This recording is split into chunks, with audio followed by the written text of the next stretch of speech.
Hello, everybody. I hope everyone had a fantastic weekend. Myself and Bern wish you guys the best. Welcome to another episode of the Bodacious Rant with Bern and Ryan, like I just said. And again, it's been a little slow movie season wise this last month. I went to go see Top Gun again just because I was bored and I'm like, let me go see it again. Without me? I know, but it was a regular theater. You would have been disappointed. Not really. It was still great. Who am I kidding? Yeah, IMAX only for me. I like the highest of whining and dinings. Bougie bitch. Um, but we Bougie burn. Bougie Burn, yes. But we finally got another big show. I mean, we talked about She-Hulk, so check that review out if you guys haven't already, and check out the show. But for those who want something a little more adult and a lot more savage, House of Dragon finally dropped on HBO Max. So it's basically the prequel slash spin-off to the Game of Thrones series, which was a worldwide phenomenon several years ago. So if you guys still haven't seen that, maybe you don't have HBO, maybe you're living under a rock, I don't know, but It was only the biggest show on TV. So if you haven't, get on it. yeah, and I would say if you read the books, then you're probably in a much better spot because the show kind of veered off from the books. The books are still being written, so George R. R. Martin, The last one, yeah, yeah. he still takes his time. He never finished, so that was a whole thing with the show. We're not going to get into it right now, but this essentially takes place a little less than 200 years, 172 years specifically before Game of Thrones happened, and it centers around Daenerys Targaryen's family, the Targaryen clan in Westeros. And again, I think this is another winner for HBO, and it's kind of good that I'm hoping it can save the Game of Thrones not franchise. What am I trying to? The Game of Thrones title essentially, like the Like the name of it. reputation. The reputation, Yeah. because the last season was very detrimental to all the progress and all the hard work that and just the love that it produced, and it just went to waste. I really dug it. And before we get started, this is a spoiler review, guys, so we are going to dive into a little bit. So if you haven't seen it, if you want to see it, turn this off. Come back on after you watched it. It's about an hour long, which usually is like the normal for most HBO shows, anyways. So Yeah. don't forget to ring the bell, give us a like, and please, don't be afraid to hit that subscribe button. It's completely free, doesn't affect you, and we appreciate the following, guys. So thank you so much for that. Bern, shall we get started with the spoilers? Yeah, man, I'm ready to dive into this. There's a lot of really interesting stuff to talk about. Yeah. So this one again, this is such a different time. Like you from even the first monologue and the first shot of all the players of this series, like in the Iron, like the Kingdom of Harrenhal, you get a very different vibe from this. That this is Westeros isn't even completed. Not Westeros, but the kingdom, King's Landing? King's Landing. Yeah, it's not even a complete city. Like it's still a little smaller. It's not as massive as it was in last series. Again, this is 172 years before everything happened, so it's a much different time. It's a time of peace, which I thought, okay, that one of the Targaryens actually brought that. So this is ends 100 years of Targaryens already in control of the Seven Kingdoms, which I was like, oh, that's actually pretty crazy. Because I haven't read the books, so I don't. I know the Targaryen history is a little more Yeah, I mean it. they delve into more of that history in those books. So, yeah, like I said, I really dug the tone, and I love the opening shot of Rhaenyra, the princess Targaryen of the daughter of Viserys, riding around in her dragon is so cool, man. I like because in all honesty, I don't know how you feel, but I personally didn't care for the design of Drogon and the other three dragons or the other two dragons in first Game of Thrones. Like they weren't bad, but I thought, there's really nothing super special about them. But maybe that's just because I wanted more. Like I love dragons and stuff. I'm really into that fantasy stuff. And then seeing her Cyrax I was like, oh shit, this guy is cool. I'm already liking it. Like very traditional, but the gold on him looks cool. And and you got the vibe that he's a very tamed and controllable, not controllable dragon, but he's a much more like habitable dragon, like how they kind of command him go into the his stable, his giant cave of a stable. Like, okay, go on in, you're good. We're Uh-huh. done now. I just thought that was such a cool opening for this series. What'd you think? Yeah, I think the opening for this episode was really strong. Starting off with the whole like the transfer of power, basically between Viserys's I forgot what his relation was to him. I don't know if that Cousin. was like his father, was it his cousin, right? Yeah. So we get to see a little bit of how like the dynamic is, which is like as far as like the fantasy elements go and the action and violence and the sex and stuff. A lot of the things that brought people into this world was the politics of it all, the different families and this war for the Iron Throne, essentially. So getting that from the beginning was really cool. How Viserys came into power because of essentially patriarchy, and tradition that had kept and the other person who was in line for the throne, Rhaenyra's. Rhaenyra, I forgot. Rhaenyra, yes. Again, very confusing Yeah. names, but we'll get it. We'll get them as far as they go. It took me a little while to remember a lot of the characters' names in the first couple seasons of Game of Thrones, but yeah. So that seeing that whole council sequence at the beginning has really set the tone for what we expect of this world, and I think what we're gonna expect in this series going forward. Um, but yeah, that I now that you mention it, that's something that I never really noticed with the dragons and stuff, but what they do here, at least with the two dragons that we see, Cyrex, and I forgot the other one's name if they mentioned it, but I don't know if they did. Damon's dragon that we see, the red one. Immediately they kind of like establish like different personalities for these two dragons and different looks. So I think, yeah, now that you mentioned that, and I kind of like see that now. That is really cool that they decided to add that element to it, where really wasn't there in the the first Game of Thrones series. It was just more of like a color change, between the three dragons that we saw. Not much differentiating them, but here they're very distinct. It looks like. Yeah, like I said, they were cool for the time, but then after like a couple seasons, like, okay, this isn't working for me. This is so basic, too a little too for me. But seeing hers and Hmm. then seeing Damon's, again, yeah, the personality thing I think played a big factor in this episode that really set the tone for what the Targaryen family is like. That each dragon they have is almost an extension of them. Rhaenyra is a very calm, smart, ambitious woman. She doesn't want to be a baby maker. She wants to be a ruler. She wants to Hmm. fight. She wants to be in control of her own destiny, which I respect. Like, I mean, what wouldn't you want to be?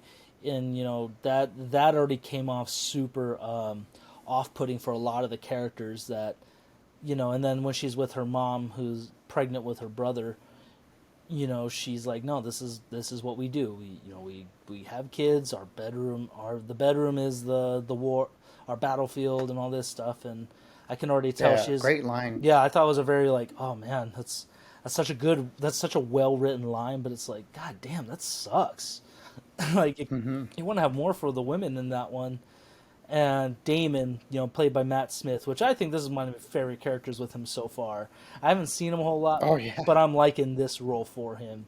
And he's very much like you see the psychotic and aggressive and violent side of Daenerys and her father Aerys, the Mad King, where he is just such a savage in battle, very ruthless person, and his dragon shows that because, like I was saying, how Rhaenyra's dragon, Rhaenyra. yeah, he is able to just get walked into the stable by other people. They're a little scared of him because it's a giant freaking dragon, but they're able to walk him into his little stable.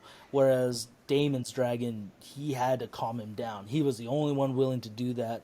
Whereas Sonoya Mizuno's character, Mysteria, he had to put her hand on it, like saying, "Okay, just you have to take your time with him," almost like a giant, aggressive horse. And I just loved his dragon Yeah, design, pretty much. much more serpent-like, and you see the little extra wings on his feet. I was like, oh, this. I hope there's cool dragon fights in this, but Yeah, from what it looks like. I mean, in that series called House of the Dragon, you gotta have some dragon fights, right?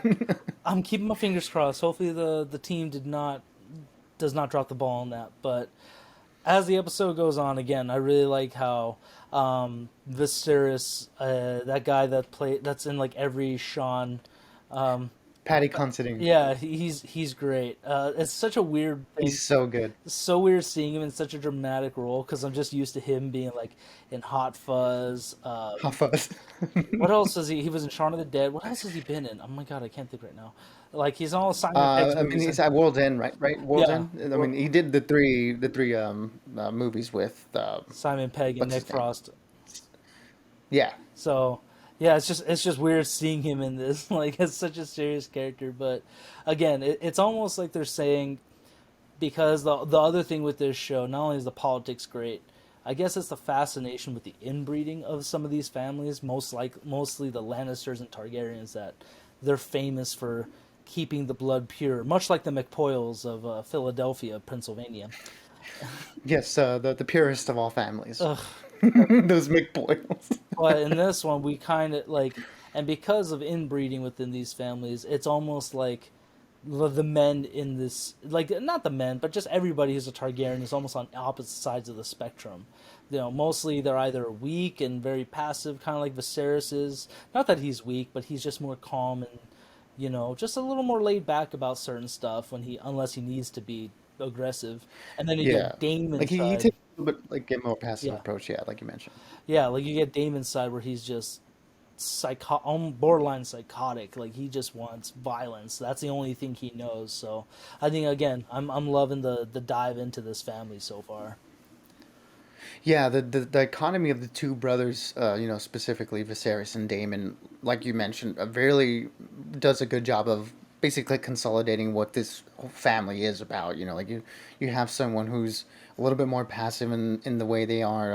I think Patty Considine brings a really good dimension to this character of that he's kind of like this person that we mentioned with like John, right? Like someone who wasn't really seeking power and is just kind of bestowed upon him, and maybe that means that they are a really good ruler. Like he is a peacetime king, but maybe he leaves a little bit of lacking. Like in terms of having to put the hammer down when that needs to be done. And then you have the opposite end of the spectrum with Damon, who's ready to wield that hammer, at a moment's notice. And that scene where he has his city guard go around and brutally beat, the citizens of King's Landing, which I don't know if they made it clear, or maybe it wasn't on purpose that they didn't. That we don't know if the people that they were accusing and bas- doing these brutal rulings on like whether they did those crimes or not. That sequence was pretty like crazy to see, and yeah, like again, immediately shows the difference in this one family alone. It was nasty, is what it was. They chop off penises, hands, bash people's brains, and it was just like, my God. That's one thing Game of Thrones has not stopped lacking: the violence. This is another very Hmm. violent and sexual show. A lot of debauchery and sexual deviance in this show. Um, and as the rest went on, it was pretty straightforward. We're kind of thrown into the family struggle where unfortunately Viserys' wife and baby die, where they essentially did an old-fashioned C-section trying to save the Yeah, baby. And it's like, brutal. but as soon as that one shot is like, oh, you have a boy, and you hear the baby like almost like choking, I was like, oh shit, that's that. Hmm. I thought it was like, wait, is that just a thing? But then we're at the funeral service, you see the wife's body like kind of mummified, like wrapped up, and then you see the babies right next to it. It's like, oh shit, he did lose both, trying to save the baby but lost both. And I Hmm. thought a really cool thing with that was when, Rhaenyra's looking at her dragon, like Cyrax kind of, they really animated it very well, where given the dragon doesn't have a lot of facial expressions, but the subtle twitches and stuff that it made almost is like, you want me to do this? Like, are you sure? Like, this is family here. But she says Dracarys, and it's like the dragon just kind of stumbles his way. I don't know. I don't know if I was reading too much into that, but I thought that was another really cool thing with that. And you know what? I'll have to, on rewatch, I'll have to check that out because I wouldn't be surprised if they added that sort of personality, like dimension to that scene. But yeah, the intercutting of this like this contest, essentially that's going on, and this tournament and the pregnancy, the birth scene, the juxtaposition between the violence of the two scenes was really effective and like it's like peak Game of Thrones. I think where we're getting a lot of action and we're getting a lot of intrigue at the same time, and the intercutting back and forth really added to the drama.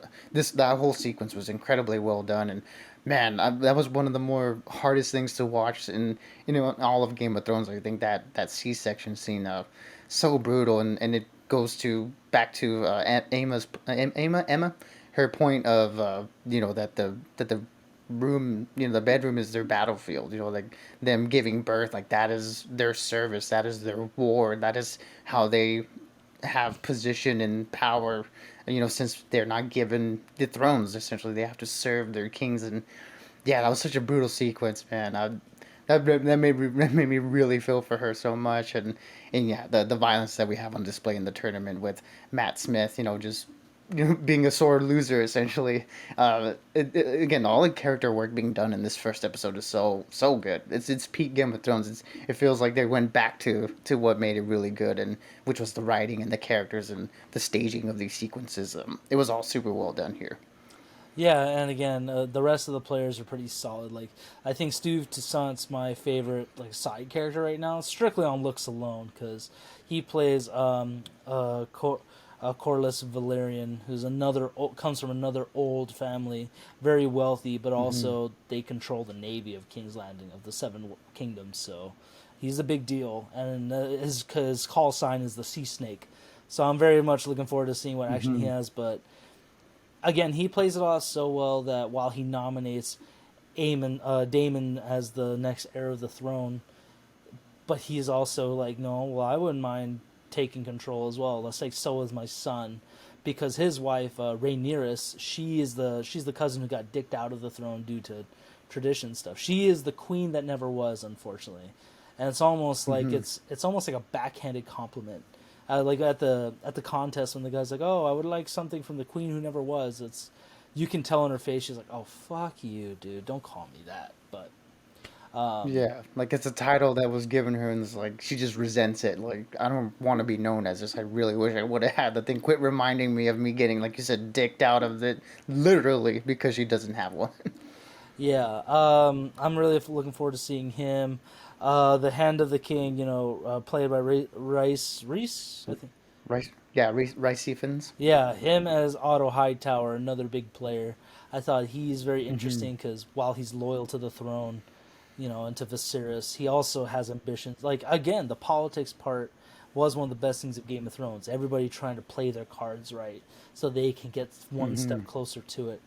Um, so I was digging all of that, and again, I mean that's pretty much all that caught my eye, to be honest. Other than that, the action was great. The episode ended on a high note. I love the two brothers just kind of breaking bonds a little bit. One calling each other out.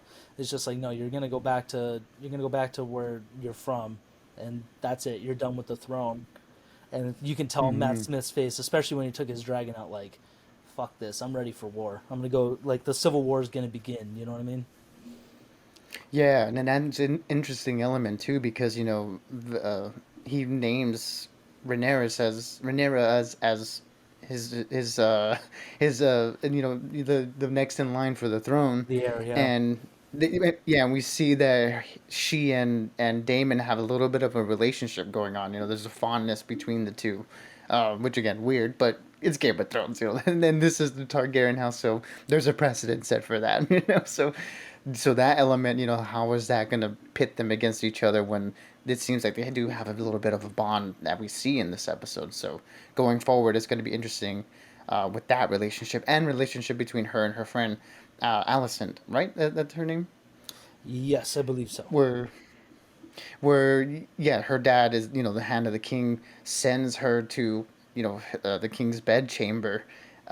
Like you said, he's already starting to play the game immediately after his wife and his unborn child are dead. It's like, all right, now we're gonna see what happens here, and I'm gonna try to insert you into possibly have, being like a leader in this somehow. It's like, oh my gosh, like give this man some time to grieve for once. Like Jesus, but yeah, that's the name of the game, and the game is cruel to say the least. So yeah, they've done a really good job here in this first episode of setting the cards and setting the pieces up, and we're gonna see how they fall in these next few episodes for sure. Yeah, the high tower's like a coiled viper. He strikes.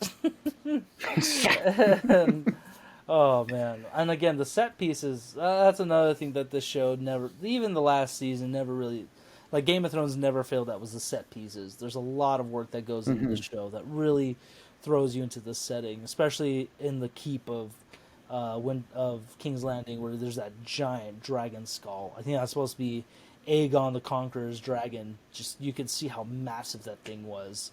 Um, Yeah. yeah, I think this is another winner. I'm hoping that the season keeps getting better, or doesn't falter. I just don't want it to get worse. That's all I gotta ask, especially for Game of Thrones, because it's such a cool world to keep building on and keep exploring that you don't want it to get messed up. Yeah, absolutely. As much as, the last season of Game of Thrones let us down, I think the world has always been interesting, and the characters within it are even more interesting than that. So it seems like they've brought that sort of thing that we love back with this first episode, and hopefully they're able to keep it going and entertain us like the last show did. The good thing is that this story it's already done. We know that the book that came out that laid all this foundation out. It's all good. So we're not worried about them having to scramble to an ending. We know there's going to be an end point, which is essentially going to be where the first series takes off. So to get to that point, we're already in good hands, hopefully, with how this first episode plays out.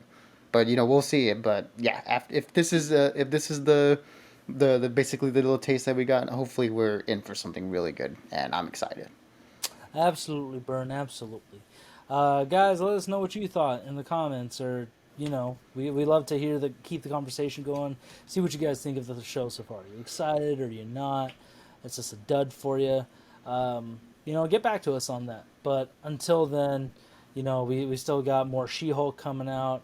Andor's coming out soon as well, and Rings of Power is coming out soon. So stay tuned, guys, and as always, stay bodacious and keep on ranting for us.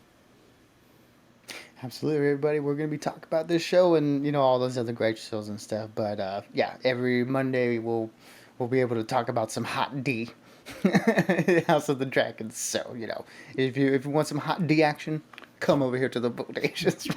No, don't call it hot D. Oh, good God. Oh, good God. Peace But out, guys. anyways, everybody, see y'all the next one.